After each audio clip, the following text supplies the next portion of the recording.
So as you know that it's a very vast topic. Feminism itself is a very vast topic consisting of many authors. So if you will read things chronologically, only then you will be able to remember things. Otherwise, what will happen is that you will mess up with the facts and informations. Okay. So there are different category. For instance, feminism has been divided into the different waves, like first wave of feminism, second wave, third wave, and fourth wave. It has been further divided as a movement which occurred in USA, in UK, in Russia, in France. Okay. And further, it has been divided on the basis of feminism as a kind of Marxist feminism, liberal feminism, radical feminism. So if you will read things in that particular way, by categorizing each author to which particular theory they belong or to which particular country they belong, then you'll be able to easily track the things in order.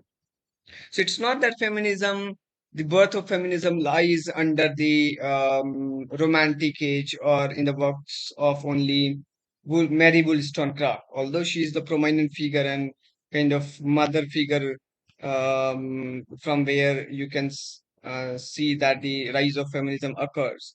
But then even before that, some thinkers have sought to locate the roots of feminism in ancient Greece with Sappho. Okay, Sappho's poetry in ancient Greek is very famous, although those poetries are only in fragment and never complete. But then she is famous for her way of writing, and also she depicted very controversial theme as per the age in during which she was writing. So it was around 570 BCE. Then medieval world with Hildegard of Bingen or Christine de Pizan. Christine de Pizan is again very important figure. She was also writing feminist work. Then certainly Olympus Reed, Mary Wollstonecraft, and Jane Austen. These are all considered to be prominent example of feminist writers. All of these people advocated for the dignity, intelligence, and basic human potential of the female sex. According to them, that we are also equal to the male member of the society. We have equal dignity, intelligence. It's not that we are in any way lower than the men. However, it was not until the late 19th century that the efforts for women's equal rights coalesced into a clearly identifiable and self-conscious movement. Although, see, Mary Wollstonecraft was writing, Margaret Fuller was writing, but it's not until the 19th century, end of 19th century, that feminism started to grow up as a movement. Women started to fight against the patriarchy. Okay, at least initially they started to write and then started to fight very radical. So there are four waves of feminism. The first wave of feminism took place in the late 19th and early 20th centuries, emerging out of an environment of urban industrialism and liberal socialist politics. The goal of this wave was to open up opportunities for women. Okay, they are not criticizing men at that time, they are not against the men, the patriarchal society. They just want some opportunities very peacefully, kind of liberal. The wave formally began at the Seneca Falls Convention in 1848 when the 300 men and women 48 rallied to the cause of equality of women. Then we have second wave of feminism, which begins in 1960s.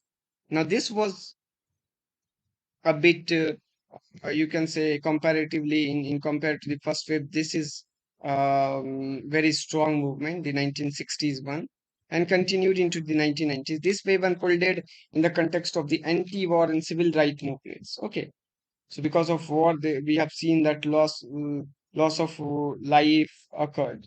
So this wave of feminism is actually anti-war kind of movement and civil rights movement, and the growing self-consciousness of a variety of minority group around the world. The new left was on the rise, and the voice of the second wave was increasingly radical. In this space, sexuality and reproductive rights were dominant issues, and much of the movement's energy was focused on passing the Equal Rights Amendment to the Constitution, guaranteeing social equality regardless of sex. Okay, they wanted equal right. They started to talk about women suffrage. Although during the first wave itself, women suffrage, the question of suffrage was very prominent, and women started to get the right to vote during 1920s, even in the 30s. So Mary Illman's Thinking About Women, Kate Millet's Sexual Politics, Betty Friedan, The Feminine Mystic. These are all the works written during the second wave. Then we have the third wave of feminism began in the mid-19s and was informed by post-colonial and postmodern thinking. In this phase, many constructs were colonial and postmodern thinking. In this phase, many constructs were destabilized because this third wave was influenced by post-structuralism, deconstruction, as well as postmodernism. That is the reason why in this phase, in the third wave, because this is overlapping, this feminism itself was overlapping uh, with the theoretical movement that were going around during the 1960s, 70s, and 80s, such as post-structuralism, deconstruction, postmodernism. So they were inspired by these movements. For instance, writing of Helen Sixers, then Lucy Gray, Julia Kristeva, they were very much into this deconstructive mode when they are writing. In this phase, many constructs were destabilized, including the notion of universal womanhood, body, gender, sexuality, and heteronormativity. Then we have the fourth wave of feminism, which starts roughly from 2005. It is more a kind of wave that is associated with artificial intelligence. That in the case of artificial intelligence, there is no gender. Okay, there is no gender. In the case of artificial robot or something like that, we don't talk about gender. But when it comes to men, women, we do talk about the gender role. Uh, all right. So with this, I will come to.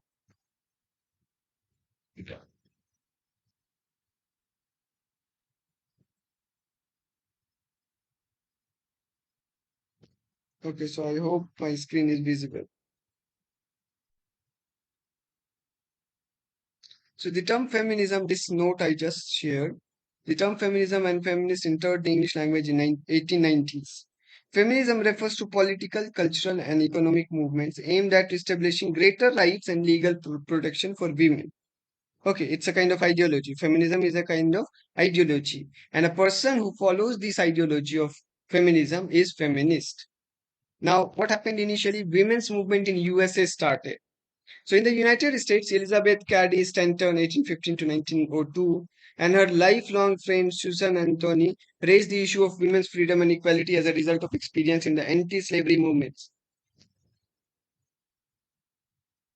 A National Women's Suffrage Association was set up to get the right for vote. They have started Suffrage Association as a result of 19th Amendment to the Constitution in 1920. In USA, second wave feminism began to protest that society have not delivered them independence. During the second wave feminism, these feminists from USA, they will say that society have not delivered them independence, which was promised. Okay, they have been used, they have been promised that they will be given freedom, independence, but they have been not. So they should be liberated from domesticity. They have to liberate themselves from this domestic task, from the task of only looking at the husband and children and making food. Okay, they need to get out of this domestic past. Then you know that Mary Wollstonecraft is the major figure associated with the women's movement in the UK, United Kingdom, with her work, a vindication for the rights of women. So, a vindication, she argues for women economic and legal equality. A vindication of the rights of women in 1792 is a famous work. John Stuart Mill argued that women should enjoy equal rights. Now, J.S. Mill, in that sense, was very much supportive of the feminism, okay, and feminist. In Britain, the suffragettes campaign for the women vote was going on. Then what happened in 1918?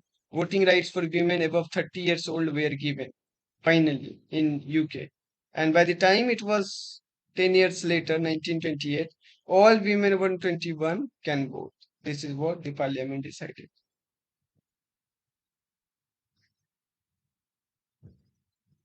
Put a proposal in 1861 in the House of Commons for voting rights and free thinking and choosing of profession for women. Then we have women's movement in France. So I have talked about the movement in UK, in USA, now in France. So you know that Simone de Beauvoir, she's the prominent figure associated with the French feminism. Though emphasis of French Revolution of 1789 was on liberty, equality, and fraternity, but women's position was mainly confined to the domesticity and family by that time. So Simone de Beauvoir argued that femininity and domesticity are not natural attributes of women. It's not that they have been given birth with that particular characteristic. So femininity and domesticity are not natural attributes of womanhood, but artificial creation which limit freedom of women and deny them the expression on full humanity. This is what she will say in her work Second Sex, Simone de Beauvoir, 1941. She accepted Sartre's percept existence precedes essence. Hence, one is not born woman but becomes one. Okay, this is what you will see. Simone de Beauvoir will say that one is not born woman but becomes one. This is very important line. This has been asked somewhere, sometime around in UGC. Okay, her analysis focuses on the social construction of women as the other. Then women's movement in Soviet Union. This is I'm talking about USSR. So before revolution in Tsarist Russia, there were two classes: landlords and poor peasants. Russian women were under patriarchal domination. It was a kind of agrarian society by that time. In 1918, women not only got voting rights and can contest elections, but also get right to work and equal pay. Okay, this is what is happening in USSR. Soviet Union became fifth country to get right to vote for women after legal equality. Next step was economic equality. This was the sense of socialist evolution. So see how feminism developed in Soviet Union, in France, in UK, and US. Now, what are the theories associated with feminism? The first one is liberal feminism. I told you that the first wave of feminism is a kind of liberal feminism when where women were not actually very much radically against the patriarchal society, but a little bit. Okay, a little bit they were asking for their demand. So it can be understood as equal rights feminism or particularly first wave of women's movement. Throughout the 19th century, liberal feminism had developed often as an extension of other emancipatory movements. In this approach, the explanation for women's position in society is seen in terms of unequal rights or artificial barriers to women's participation in the public world beyond the family and household. So you can see that in this approach, the explanation for women's position in society is seen in terms of unequal rights. There were unequal rights, so women were fighting for that, but they were not very much against the male society, male dominated society. They know the society is patriarchal, they just want few rights instead of going against or doing rallies or public shows, something like that. No, they were not doing this. So, belief in equality first, which means freedom from unwarranted restrictions by others, emphasis upon reform, then revolutionary change. They didn't want a revolutionary change because they were still scared of the patriarchal society. They wanted few reforms. So the liberal feminist is John Stuart Mill, who is also related to economic theory. So he wrote The Subjection of Women in 1869. He said that women should enjoy equal right with men, including right to vote. Women are national beings and not inferior to men. And then he wrote this very famous work on liberty.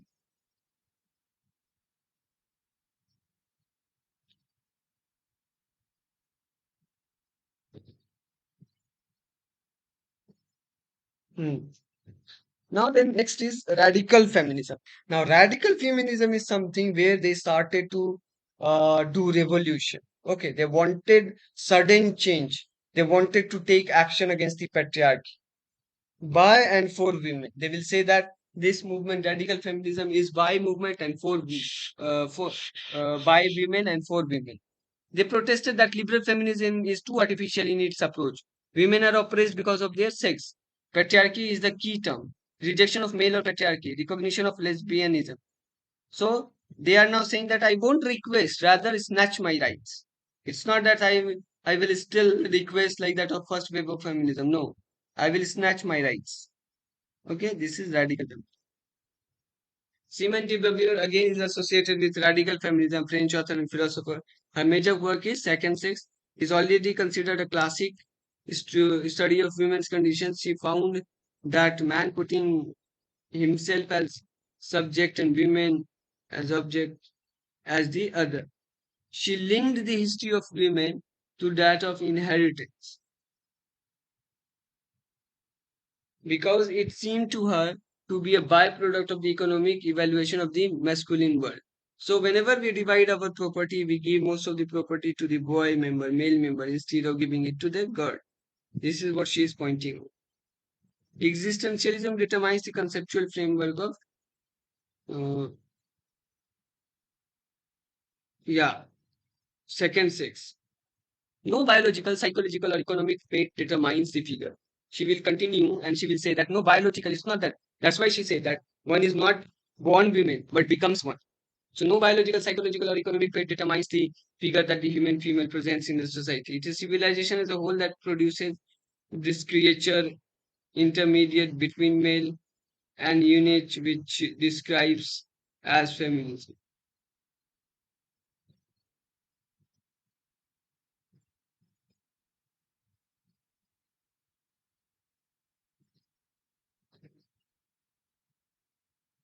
The next we have Shula Smith Firestone, which is also very important. Her book, The Dialectic of Sex. Remember all the names. Okay, write down the name of the theorists and their works. So Shula Smith Firestone wrote The Dialectic of Sex, The Case of Feminist Revolution. This was the subtitle, which was published in 1970 and acquired the reputation of being the most articulate expression of the radical feminist position. In the book, there is a theoretical attempt to present the basic class division and oppression of society as a sexual one. Her book triggered off an important debate on artificial reproduction, both within and outside the feminist movement, because she was thinking and she, for the first time, started to talk about reproduction through artificial means instead of treating women as, as a kind of person who will give birth to the child only. So she was against that. She states that radical feminism is the first feminism movement which connects effectively the personal with the political. Her remedial strategy is revolutionary but simple. Abolition of the family will end repression that would that mold sexuality into narrow and rigid formalities.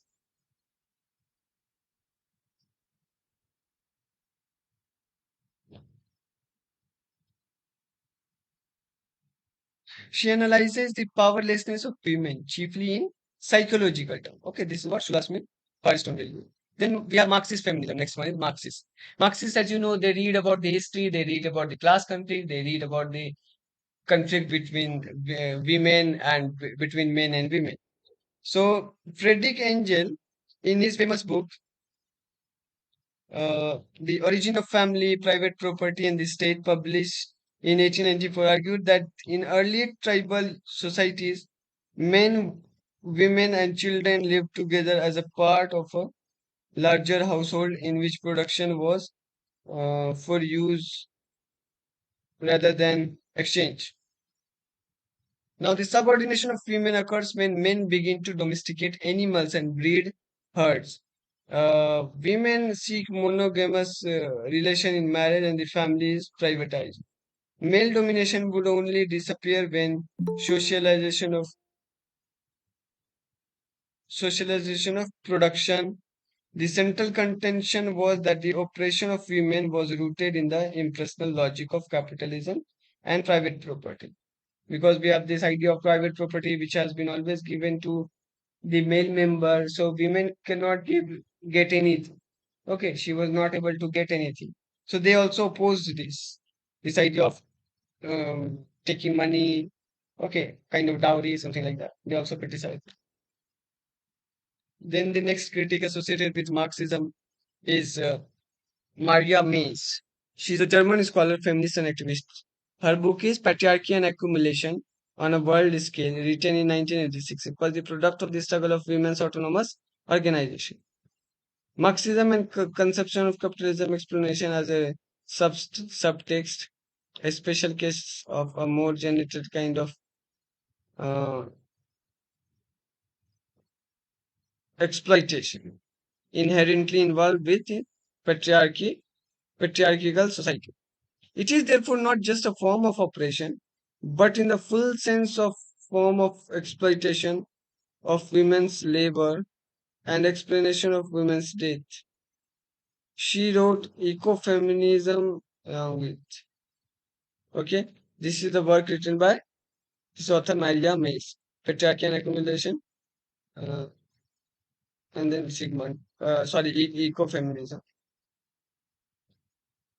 Then the next one is socialist feminism. Now, what is this? This socialist feminism arose out of the belief that feminism is not simply a legal and political question. It's not only that it's political, it's legally correct or incorrect, something like that. Though socialists do support the case for legal and political emancipation of women, socialists take the view that women's emancipation is also and uh, primarily a social question, so that the movement for women's freedom needs to be linked with the struggle to transform capitalism itself. In brief, there are three major socialist feminist traditions, maybe described as deriving from debates between radical and Marxist feminism. Now, what is the first tradition? First tradition is social construction of sex and gender in terms of Freud psychoanalysis. Okay, largely seen in terms of Freudian psychoanalysis, patriarchy and capitalism you will find in the first tradition. In the second tradition describes a unified system, capitalist patriarch. Third trend is that of dynamic due process of the of Hartman in which sexual and class oppression interact but are not cast as independent forms. Okay, so this is what we call this is a part of socialist feminism. Now, in socialist feminism, we have Juliet Michel, born in New Zealand in 1940. Her book, Women's State, Psychoanalysis and Feminism. These are the two important works by Juliet Michel. Women's State, Psychoanalysis and Feminism. She compares the dependence of women on men with that of the workers on the capitalist and finds women as oppressed minor. She said that workers were already struggling with many things, but it is women who are oppressed minority. She argues that traditional socialism is in error in is exaggerating the role of private property in subjugating women. To understand the conscious oppression of women in the past and the present, she treats women as a feminist problem but seeks Marxist answers. Women's life, according to her, is governed by women's condition. All right. So this is Juliet Mission, social feminist. Then we have Iris Young. Iris Young, she is famous because her vision of a good society is differentiated culturally plural network of contemporary urban life. Her goal is principle of group representation in democratic public among with the group differentiated policies. Now, with that, we will come to postmodern feminism. Again, I told you, with postmodernism, we have post-structuralism and deconstruction. All of them were going side by side. So, feminist writings influenced by postmodern thinking stress plurality rather than unity, and in particular, reject in conceptions of women as a homogeneous category.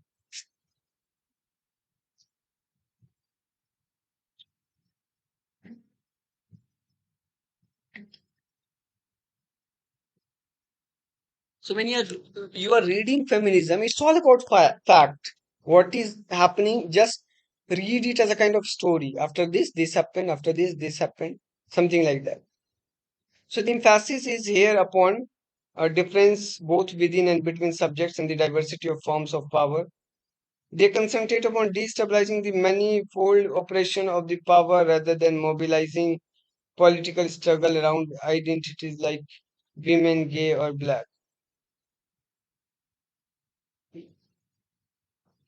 They concentrated upon destabilizing the manifold operation of power rather than mobilizing political struggle around identities like women, gay, or black. Deconstructionists like Lacan and Derrida believed that the entire system of thought in the Western world was wrong and that we should get away from essential thinking. Essential is thinking, what Spivak was saying about, uh, she was saying about essentialism.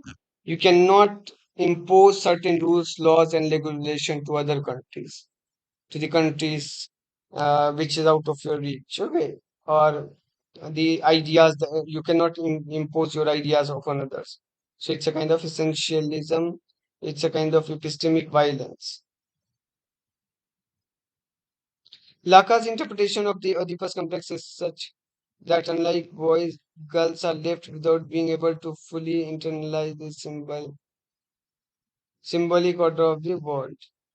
This is because both girls and hmm, this is because both girls and boys split from their mother in exchange for masculine language. Boys identified with their father and thus internalize the symbolic order of other of language, while girls are unable because of their anatomy. Okay, that's how we divide things. When the postmodern feminists, like I've said, that Helen Schickers, Lucy Gray, Julia Kristeva, are all the important authors associated with postmodern feminism. And they were, like I've said, hardly dependent upon the thoughts of Jacques Lacan. Then we have uh, Jacques Lacan interpretation of psychoanalysis, then Simone de Jacques Derrida, the famous deconstructionist. So these important figure will have a influence upon these postmodern feminists such as Helena Sixers, Lucy Rigri, and Julia Kristeva. These are all the important figures.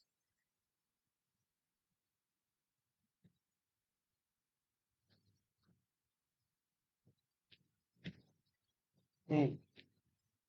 Postmodern feminists dismiss all feminist thought which gives single explanation for women's oppression or suggest steps through which could lead to women's liberation. In this way, postmodern feminists promote the idea of multiplicity, plurality, as they say that there is no single way of becoming a good feminist. How can you know there is ultimate single way? How can you say that there is ultimate meaning to everything?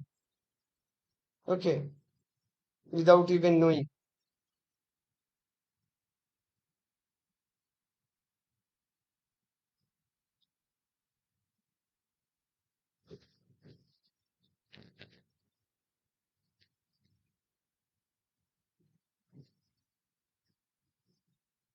Now, the post-colonial feminism. Okay, but before I move on to this post-colonial one, I would like to give you a trace kind of thing from here.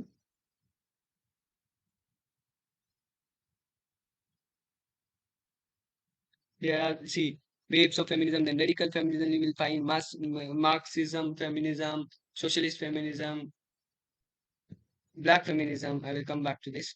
So there was this question that the earliest women novelist in the significance in the 18th century is Maria Edgeworth. Okay, Maria Edgeworth. Earliest women novelist. Do remember this question has been asked. The earliest uh, tract of feminism is Mary Stella's A Serious Proposal to the Ladies. This was there in the option. Okay, A Serious Proposals for the Ladies written by Mary Stella. This is a work written by before Wollstonecraft. Then there was this question: material feminism studies inequality in the terms of both class and gender. Fine. Material feminism studies inequality in the terms of both class as well as gender. There was this question that all forms of feminism agrees to two statements. Which are the two statements? First is independence, obviously. Second is the relationship between the sexes is one of equality. This is what they want. This is very easy.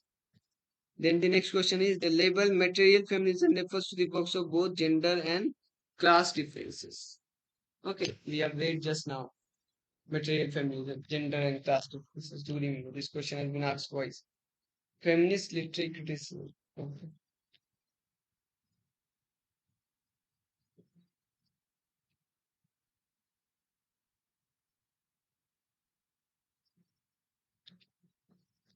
So bell hooks work are also part of this. She is considered to be one of the pioneer figure associated with black feminism. I'm coming to that. Okay. So this is the black feminism. First and second wave ignored the black people. So these black women, all of a sudden, they started to hue and cry that feminism. Where was the black people, black women, when these movement have were going on in USA, UK? Because many blacks were living there also. So what about them? This feminism is color biased. Okay, where preference has been always given to uh, the white colored people. This is what the black feminists say, and they start their own feminism that is called black feminism. So first and second wave ignore the black women. That's why they are doubly marginalized. Why? First, by being a woman, they are marginalized, and then because they are black, that's why they are marginalized in their own home by their own husband. So being a woman and being black, that's why they are doubly marginalized. Then Alice Wecker coined the term womanism, feminism that is strong in color. In Search of Our Mother's Garden was written by womanist, sorry, the subtitle is Womanist Prose, written by Alice Walker. In Search of Our Mother Garden, very famous because there she coined this term feminism. This is very famous work. Many a times this question has been asked. Either they will ask the term feminism has been coined by which author, or they will ask the term feminism has been coined in which book. Then we have bell hooks. Now, bell hooks borrowed her title Entire Women from Sojourner Truth's work, who wrote the book with the same title Entire Women. Only thing is that bell hook has somehow gave a kind of subtitle also: Entire Women, Black Women, and Feminists. Okay, Sojourner Truth wrote the same kind of work where she gave the title Entire Women. Apart from this, Bell Hooks wrote Understanding Patriarchy, Feminist Theory from Margin to Center, Feminism is for Everybody, Black Looks, Race and Representation, in which she could talked about the oppositional gaze, the idea of oppositional gaze. These are all factual information. Just remember all the titles. Then Kimberly Crenshaw. Recently, she became very famous because she coined this term intersectionality, and the questions are coming. I have seen two, three times they've asked who coined the term intersectionality or what do they mean by intersectionality. Okay, this question has been asked in GATE also. So racial intersectionality means racial and gender equality, kind of racial and gender equality. Demarginalizing the intersection of race and sex. A black feminist critique of anti-discrimination doctrine, feminist theory, and uh, anti-racist politics. This is the title of full essay in which she coined the term intersectionality. Kimberly Crenshaw has been also asked to attend one of the TED Talk. Then we have Angela Davis. She was arrested. She wrote Women, Race and Class. Then Patricia Hill Collins, Black Feminist Thought. The Bridge Called My Back, writing by radical women of color.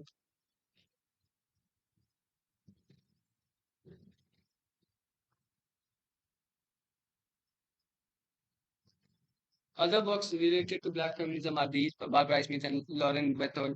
They wrote Conditions 6. These are all the title. Homegirls, Anthology of Black Lesbian. So go through these works also. This is really nice.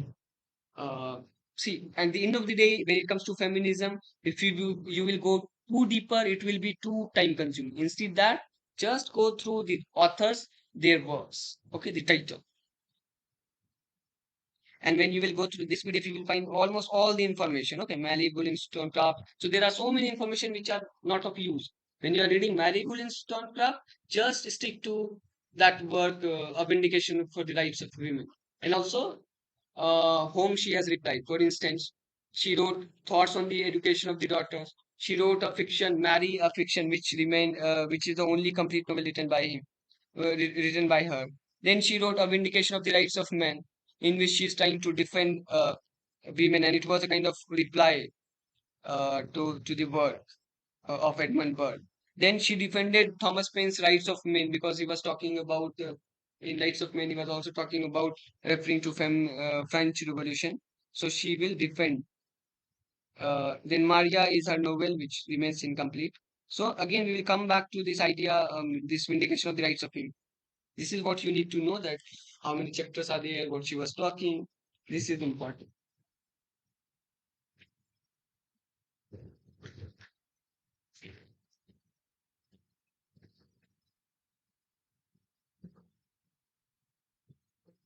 There is also a term post-colonial feminism. So what do you mean by post-colonial feminism? It is about the struggle of women in one's colonized country. Again, they are doubly colonized or marginalized. Why? Once in the hand of colonizers, secondly in the hand of their own husband, their own patriarchal society. So they are again doubly colonized. It rejects or revolts white feminists completely.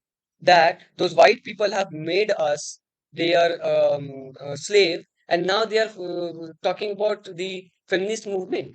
So this is a kind of pseudo white feminism.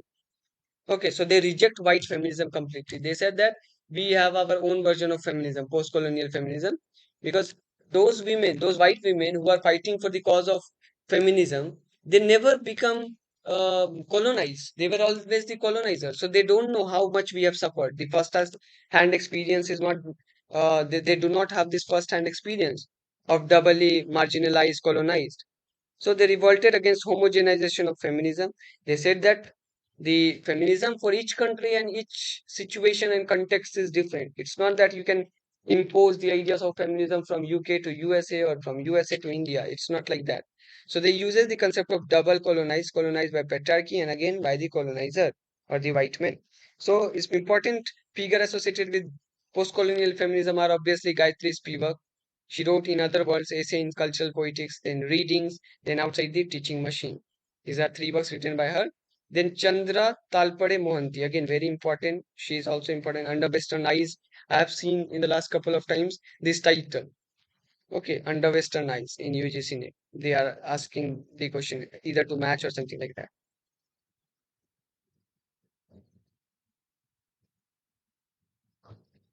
Can you hear me? My voice is breaking.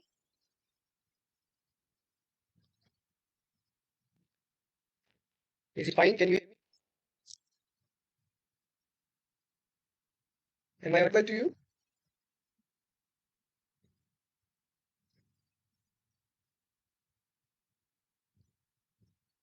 Well, I hope I'm audible. Fine. So Chandra Talpade Mohanty, under Western eyes, she appropriated the statement by Karl Marx. Karl Marx has written about the class conflict and all.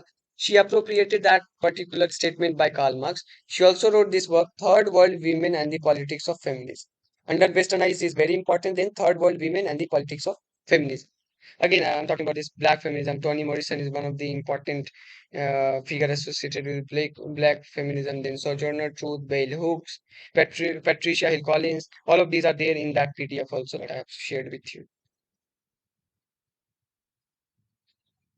So I have compiled the information which is there in this PDF, in this criticism and theory PDF. You will find this PDF will run for almost 50 pages dealing with feminism. I have made a compilation of all these in a very short way in these 8 to 10 pages. If you will read these 8 to 10 pages, you will be able to understand.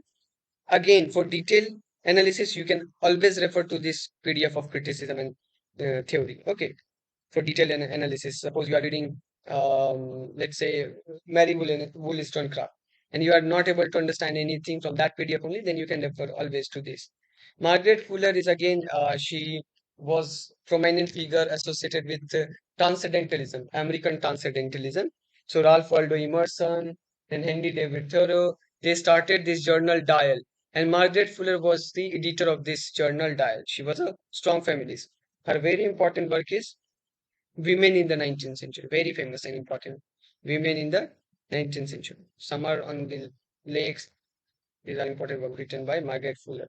John Stuart Mill, I told you, he wrote this work on liberty and then uh, the subjection of women. She also talks about the rights of women. Sorry, he.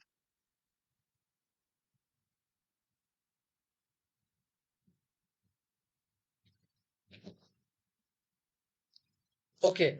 Now, idea of utilitarianism principle has been propounded by J.S. Mill. This has almost nothing to do with feminism. I am telling this separately. John Stuart Mill gave this idea of utilitarianism that works on the principle of happiness. Okay, something which makes you happy, which is of utility, is worthy. Okay, the thing which is not of utility, which is not good for you, is useless, according to John Stuart Mill. Okay, the idea of happiness was there behind this idea of utilitarianism.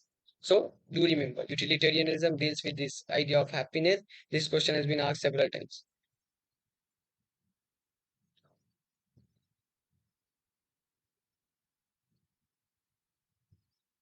In Virginia Woolf, five essays which talk about feminism is A Room of One's Own, Profession for Women, Three Guineas, a Modern Fiction, Mr.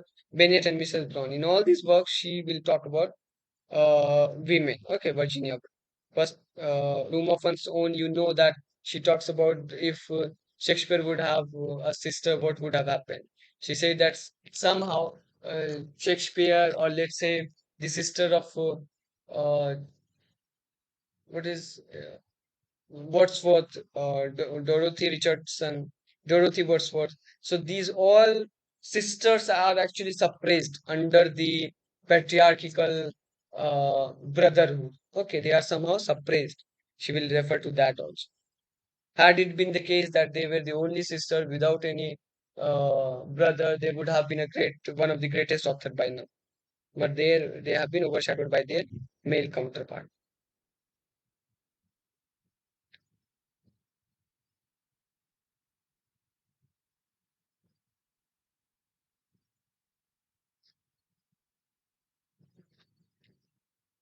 Then we have Judith Butler. Butler wrote about her very famous work is Gender Trouble. Okay, Gender Trouble.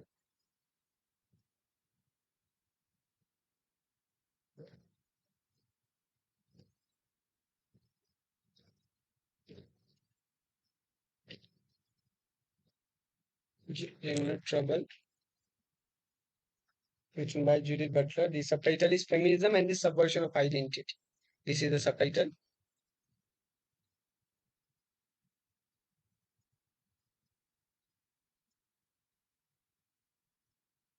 Gender Trouble, Feminism and the Subversion of Identity. So she will say that the gender is based on performance and the role played by the people. It's basically based on performance. It was not there since the birth. The way you perform things in the daily life is what gender is. Okay, we have been given this gender of masculine, feminine, something like that on the basis of what are the works we do. It is more cultural and less biological. It has nothing to do with biology, like what Simone de Beauvoir and other feminists say. They would say that it is very biological, but Butler will say that it is more cultural and less biological. Gender is performance oriented, and society validates it. It depends upon the location, time, and culture. And men and women use their language and clothing that they are men or women. For example, if someone is men, then they will wear shirt, trouser, jeans, something like that. If someone is women, then she will wear salwar, kurta, something like that. So it's very much based upon the performance, how you behave in the public sphere. That's how gender has been constructed. Apart from that, she wrote Women and Social Transformation.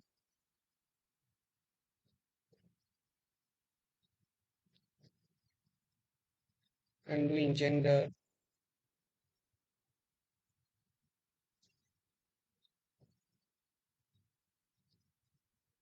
again, sadomasochism.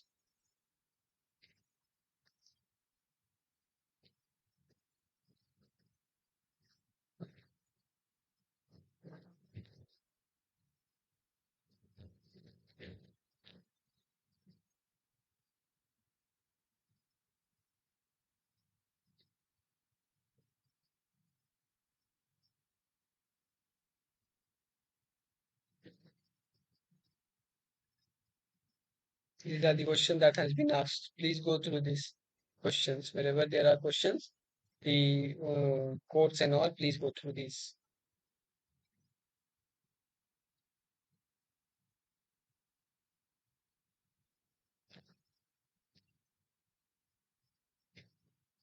About Simone de Beauvoir, I already told you that she was very much influenced by Jean-Paul Sartre. They were in a kind of living relationship.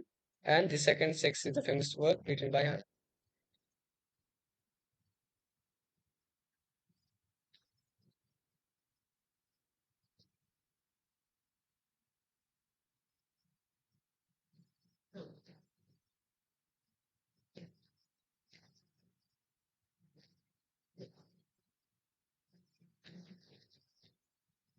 Then Kate Millet's Sexual Politics is another important work.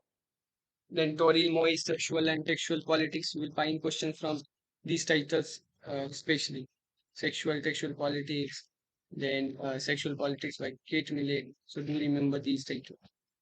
These are equally important.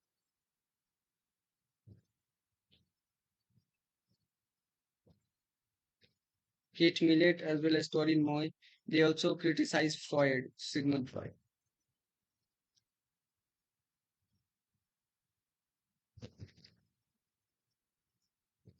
Now we will talk about Alien Showalter. Alien Showalter is very famous for her idea of gynocriticism.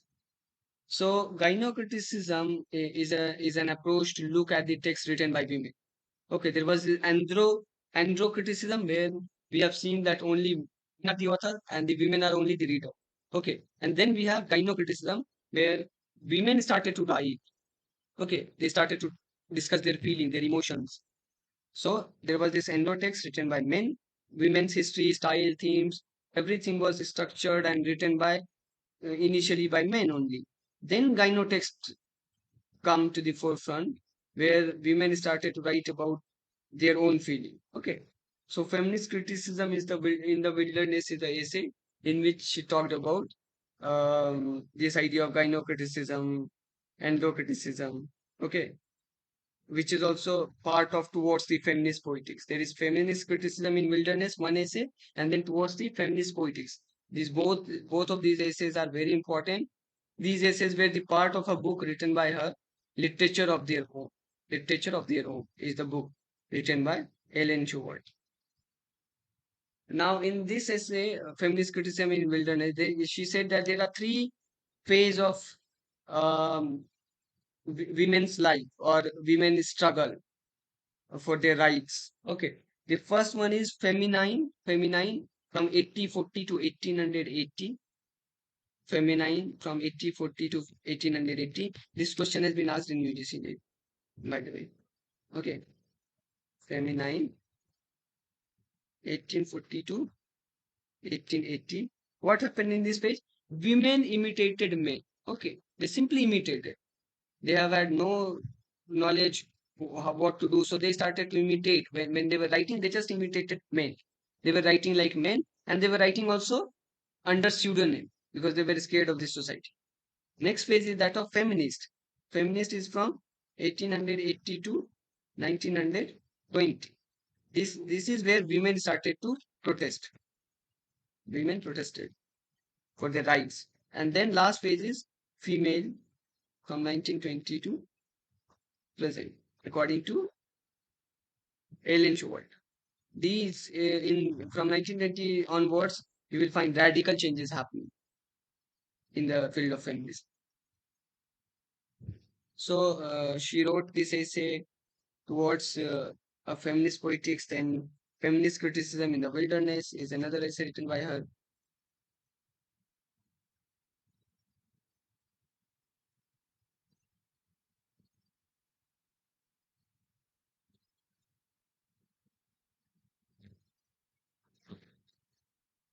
the female malady,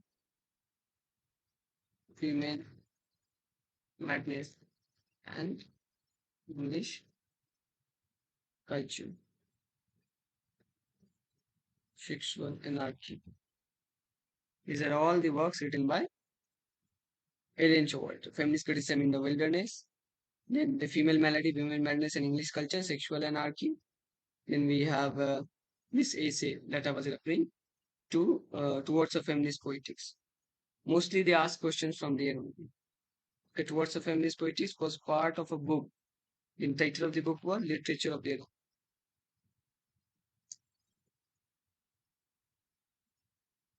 1970.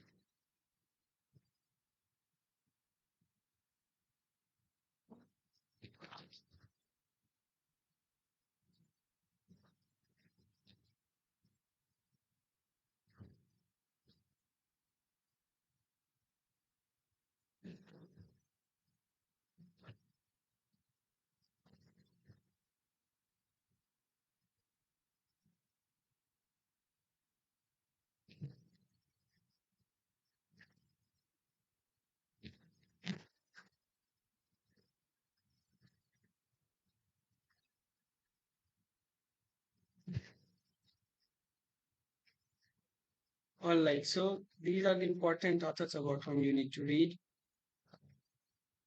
I guess that's it. Read about these authors in a chronological way so that you are not you do not lose the track. Okay, it's quite confusing. Feminism is a vast area. It covers roughly kind of entire history of literature is there, but it begins almost from the works of Maria Edgeworth, Mary Wollstonecraft, and Margaret Fuller. So from there onwards, by the time it is 1960s, 70s, so many uh, feminist thinkers were writing about the movement and about the rights of women. So it becomes all of a sudden, it will become a movement with so many works, so many people coming to the forefront. So things will become quite confusing. We need to deal with that. That's why I told you separately about black feminism, about post-colonial feminism, about other feminism. Okay.